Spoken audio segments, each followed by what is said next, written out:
I got involved with the project because Paul Denigris, I'd worked with him on a previous project, and that went really well and we got along, and so he called me up and said, hey, are you interested? And I said, yeah, that sounds great. Well, Nola, she does amazing work. She's able to take things that seemingly don't look like it's going to be much of anything, and then she makes it. The armor was probably our most challenging. We took some ready-made armor that we then added pieces to, trolled the dollar store for interesting toys that we could spray paint different colors.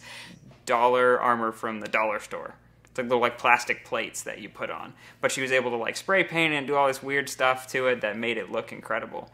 The helmets, we actually took a splash shield visor, but we had to create an entire back for the helmet because there wasn't anything there. And there was a lot of people that worked on it behind the scenes that never even came to the set.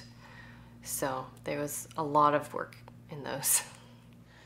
She was able to bring to life Mass Effect with, stuff I wasn't sure exactly how it was going to look. I was nervous at first. I knew she was great, but I was just blown away when I actually saw what the costumes look like in motion and on people and everything. So the challenge is to try and find something that looks like it could evolve into that armor without actually being their outfits. And so that was kind of the fun challenge. My favorite thing she did was the lab coat that Dr. Riveros, the lead scientist, wears. And it has this upside down L-shaped red stripe on it. It looks great. The Marauders outfits, I think, turned out kind of the best, really. And those were really fun. We took old flight suits, military flight suits for the base, added the boots, the armor bits was armor that I took off of old motocross uniforms, motocross armor. Took that, added pieces, similar pieces from the dollar store. Those really came together well. That made me happy.